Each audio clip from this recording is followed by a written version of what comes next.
नमस्कार, आप देख रहे हैं रुद्रा समाचार। आज हमारे साथ हैं भोजपुरी सिनेमा स्टार दिनेश लाल यादव उर्फ निरहुआ जी। निरहुआ जी, बिहार चुनाव में अब सिर्फ नेता नहीं, भोजपुरी स्टार्स भी खूब सुर्खियां बटोर रहे हैं।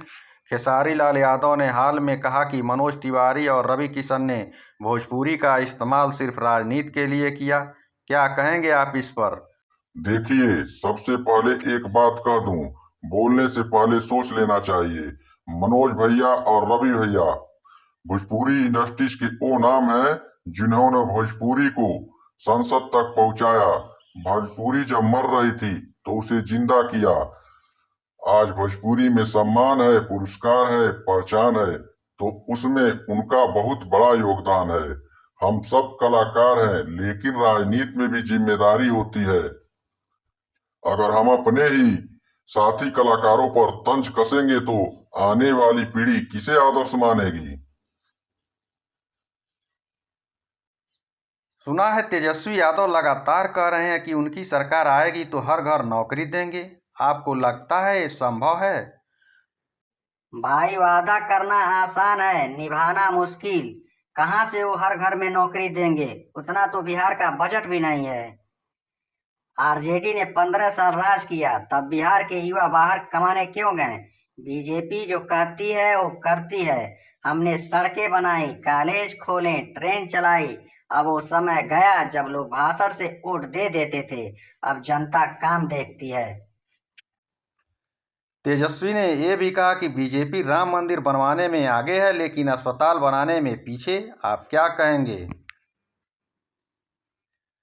राम मंदिर राजनीति नहीं, आस्था है। और जहां तक अस्पतालों की बात है, मोदी जी के शासन में जितने एम्स और मेडिकल कॉलेज खुले हैं उतने आजादी के बाद कभी नहीं खुले। आरजेडी के समय न तो अस्पताल था न डॉक्टर थे, केवल था जंगल राज। और अब बोलते हैं मंदिर क्यों बना। भाई, जब देश की आत्मा खुश होती है तो शरीर भी स्वस्थ होता है। आप तेजस्वी के बिहार मॉडल पर भरोसा करते हैं? भरोसा तो जनता पर है, जो सब देख रही है। बिहार मॉडल सिर्फ पोस्टर पर अच्छा लगता है, जमीन पर मॉडल बीजेपी का चलता है। गांव में बिजली पहुंची, सड़कें बनी, महिलाओं को गैस मिला, युवाओं को डिजिटल ट्रेनिंग मिली। ये सब वादे नहीं, काम है। कहा जाता है कि भोजपुरी कलाकार राजनीति में आते ही फिल्मों से दूर हो जाते हैं। देखिए, राजनीति और सिनेमा दोनों जनता की सेवा है। मैं सांसद था लेकिन भोजपुरी से जुड़ा हुआ हूँ। मंच छोड़ दूंगा लेकिन अपनी भाषा नहीं। हमारा मकसद है भोजपुरी को स्कूलों में पढ़ाई में शामिल करवाना, ताकि बच्चा अपनी मिट्टी से न टूटे। खेसारी का कहना है कि बीजेपी कलाकारों को सिर्फ वोट के लिए इस्तेमाल करती है। अगर बीजेपी इस्तेमाल करती तो मैं सांसद न बनता। बीजेपी कलाकारों को सम्मान देती है, मंच देती है।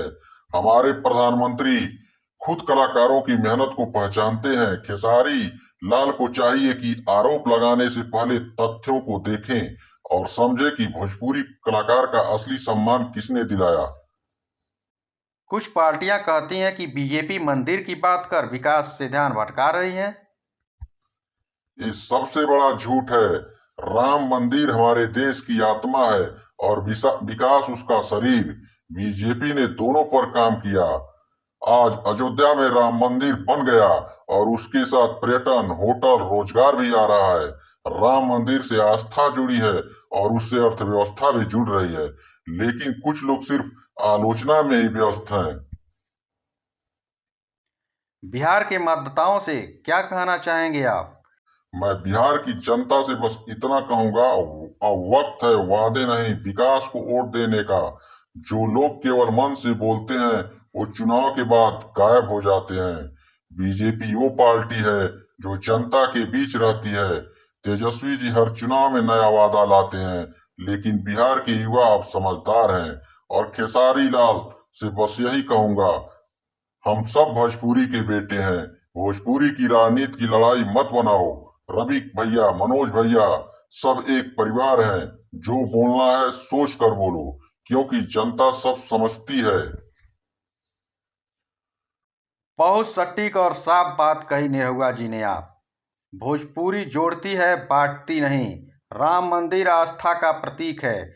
तेजस्वी वादे करते हैं, बीजेपी काम करती है। धन्यवाद निरहुआ जी, और धन्यवाद आप सभी दर्शकों का जिन्होंने इस संवाद को पूरा देखा। जय भोजपुरी, जय बिहार, जय भारत। आप देखते रहिए रुद्रा समाचार।